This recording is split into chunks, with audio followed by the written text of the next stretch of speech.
Cerita berlanjut. Saat Wang Lin dan Li Yuan sedang bertarung, di sisi lain, pada sebuah pecahan di alam surgawi petir, sosok leluhur darah akhirnya muncul.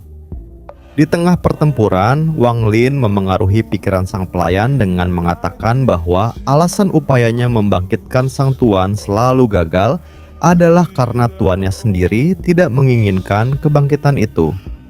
Mendengar perkataan tersebut, sang pelayan kembali menatap patung batu milik tuannya.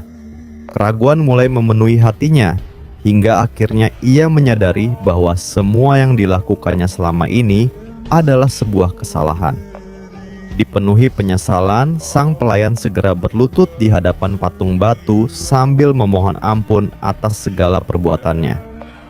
Pada saat itu, sosok sang surgawi muncul dan dengan tenang mengangkat pedangnya. Ia mengambil kembali jiwa Li Yuan beserta jejak perbudakan yang selama ini melekat padanya. Setelah belenggu tersebut lenyap, kesadaran Li Yuan akhirnya pulih sepenuhnya dan ia perlahan membuka matanya. Setelah Li Yuan akhirnya sadar sepenuhnya, mereka kembali menjelajahi alam surgawi petir. Di berbagai pecahan alam itu terdapat banyak gua makhluk surgawi yang menyimpan harta peninggalan para penguasa terdahulu. Namun, setiap tempat dipenuhi oleh pembatasan yang tak terhitung jumlahnya. Memasuki kediaman para makhluk surgawi bukanlah perkara mudah. Meskipun alam surgawi petir telah dibuka berkali-kali selama bertahun-tahun, masih banyak pembatasan yang belum pernah berhasil ditembus. Sebagian terlalu kuat, sementara sebagian lainnya memang tidak seharusnya disentuh oleh para kultivator. Di sebuah daerah yang dipenuhi puing-puing, Li Yuan berjongkok dan menyentuh tanah. Saudara Shu, lihatlah di sini. Ini adalah contoh penggunaan hukum keempat dari 8 hukum pembatasan surgawi. Intinya adalah mengacaukan energi spiritual surgawi di sekitarnya agar keberadaannya tersembunyi dari indera ilahi. Ia menunjuk tanah di hadapannya. Jika aku tidak salah, begitu pembatasan ini dihancurkan, sebuah gua makhluk surgawi akan muncul di tempat ini. Wang Lin yang berdiri di sampingnya memperhatikan dengan saksama, lalu mengangguk. Jadi, maksud saudara Li, pembatasan ini terutama dibentuk menggunakan tanah di bawah kaki kita. Fragmen alam tempat mereka berada tidak terlalu luas.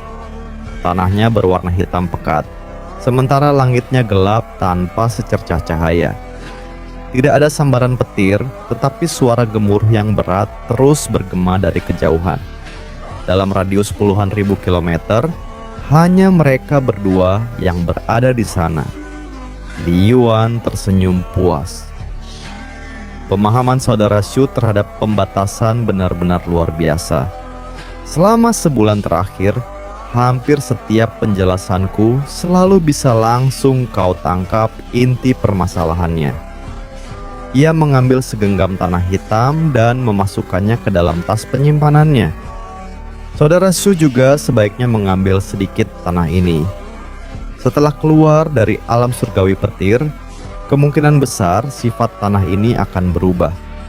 Jika benar demikian, saat kembali ke keluarga Li nanti, tanah ini dapat dijadikan bahan untuk membuat kompas pembatas. Terima kasih banyak, saudara Li. Wang Lin tersenyum tipis sambil mengambil segenggam tanah dan menyimpannya. Li Yuan memandang Wang Lin dengan penuh rasa syukur. Seharusnya akulah yang berterima kasih. Jika bukan karena dirimu, aku pasti sudah mati. Belum lagi, kau telah membebaskanku dari jejak perbudakan.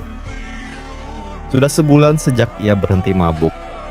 Setelah melalui kebingungan yang panjang, seluruh ingatannya perlahan kembali. Setiap perbuatan yang pernah ia lakukan saat dikendalikan oleh jejak perbudakan membuatnya sulit memaafkan dirinya sendiri. Karena itulah, tanpa sedikit pun keraguan, ia mengajarkan seluruh pengetahuannya mengenai pembatasan kepada Wang Lin sebagai ungkapan terima kasih. Li Yuan memandang Wang Lin dengan mata yang jernih. Setelah kita kembali ke keluarga Li, aku akan membawamu ke kuil warisan leluhur. Di sana aku akan memberi penghormatan kepada para leluhur, lalu mengajarkan pembatasan pemusnahan kepadamu sebagai balas budi.